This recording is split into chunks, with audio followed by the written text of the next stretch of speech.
دا ده په سامپل کې چې زموږ څخه په بعضو ساحوي ریسرچونو کې موږ څخه فیل ټایم یا د ساحې په برخه کې د وخت ضیاع ډېره نه نیسي او تقریبا اسانه دی چې موږ کولی شو چې وسو.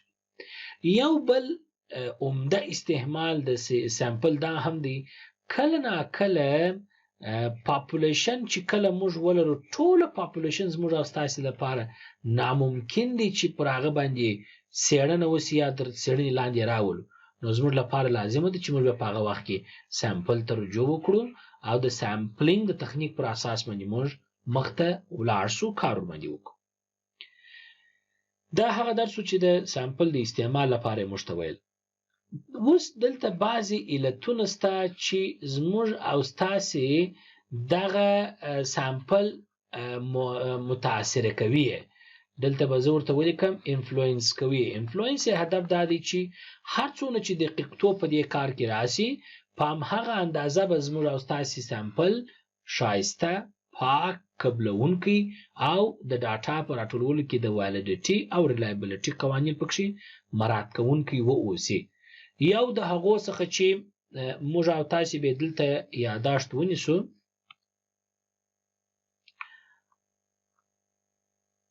په دې ځای کې به راسو یاداشت ورته واچو. یو د نمونې ټاکنې پروسیجر دی چې دا ډېر مهم دی چې موږ او تاسې ورته وایو سامپلینګ پروسیجر. په کومه تګلاسه ته دا نمونه راټولوې چې موږ هغه په بل لیکچر کې راځو، بیا پر اقسامو یې غږیږو او د اقسامو پر تګلارو یې پسې غږیږو. دوهم ډېر عمده اړخ چې دی هغه د نمونې اندازه ده.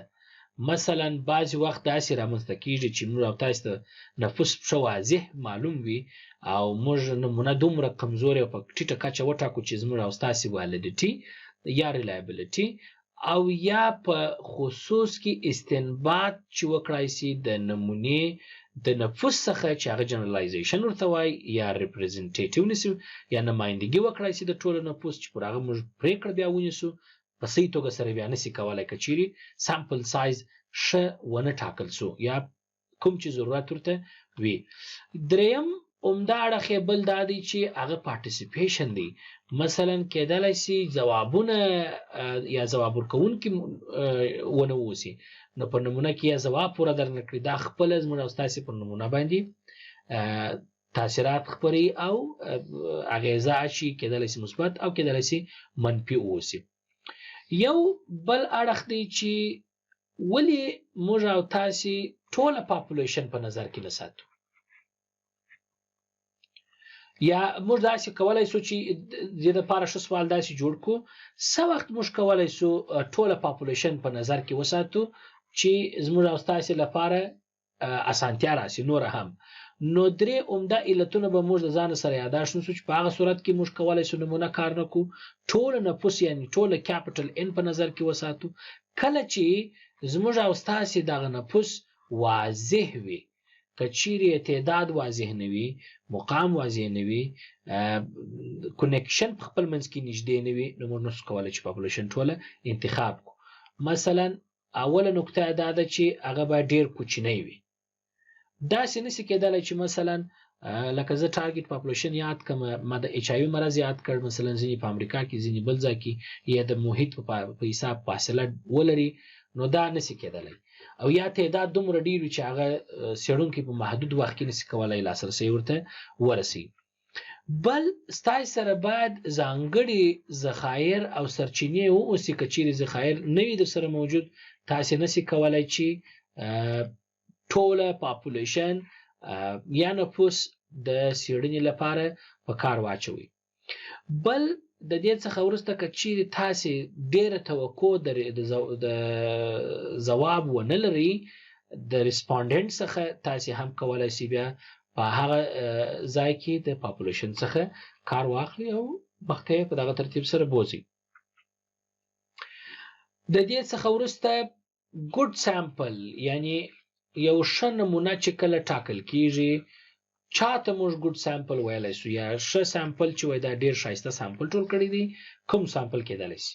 یو سامپل همیشه هغه وخت ښه کېدلی سي کله چې یو دلته به زه ای ورکړم چې هغه ښه نمایندګي د نفوس وکړي.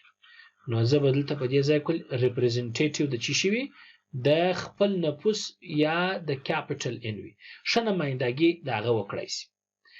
بل د دې څخه وروسته سایز ډیر مهم دی چې ما تاسو ته یادوري وکړه چې په منظمه توګه اندازه باید برابر وي appropriately sized وي چې دا سامپل سایز مو تاسو ته کولای شو یاد کو. بل ښه نمونه هغه کېدلی شي چې څېړونکي په هغه کې هیڅ کوم نوع څېړنیز تبعیض یا چلند په کار نه وي اچولی چې موږ او تاسو ورته وایو هغه unbiased وي. بله یوه ښه نمونه موږ هغه چاته ویلی شو هغه ته ویل کېږي چې کله هغه ناببره وي رنډم وي یا د unbiasedنس ضد وي تر څو څېړونکي خپل هدف پکښې پټ کړي او په چانس سره دا کار مخته بوځي. د دې څخه وروسته دغه خو هغه عمده علتونه وه چې دا تړل کېږي د سامپل سره چې ښه سامپل موږ تاسو ورته کولی شو. مګر د دې سره په تعلق نور شیان هم شته چې هغه یو ښه سامپل کولی شي وګرځوي. یو دا دی چې ستاسې د نفوس سایز مهم دی چې د نفوس سایز په کومه اندازه دی دا د ځان سره یاداشت شي. په کوم ډول اسانتیاو سره دا پروسه مخته وړل کېږي دا خپل پر سامپل باندې اغېزه اچوي. وخت ډیر مهم دی. مثلا کېدلی شي بعضې وخت نمونه ټولېږي وخت لږ وي یا وخت ډېرې نمونه لږ وي نو دا هر جهت ورته په کتلو سره موږ کولی شو یاداشت کړو. خو زموږ او ستاسو لپاره دغه څلور خواص ډیر مهم دي چې وکولی شو موږ پر دې اتکا وکړو موږ ووایو چې دا یو ډېره ښه نمونه ده او کولی شو پر دې باندې ویلیډیټي او ریلایبلیټي عملي سي او بالاخره پریکړې ته آماده سي. د دې څخه وروسته موږ او تاسې راځو خپله په نمونه کې چې غواړو خبرې ورباندې وکړو. موږ دوه ډوله نمونه لرو. البته یو ډول ته ویل کېږي احتمالي نمونه چې په انګلیسي کې موږ او تاسې ورته وایي probabilistic sampling. دا یو ډول نمونه ده چې بیا په بل لیکچرونو کې پر دې بحث کوو. دوهم ډول ته نن probabilistic یا غیر احتمالي نمونه ټاکنه ویلی شو. دلته ورته لیکو احتمالي او دلته ورته لیکو غیر احتمالي. دا دوه ډوله نمونه ټاکنه شته.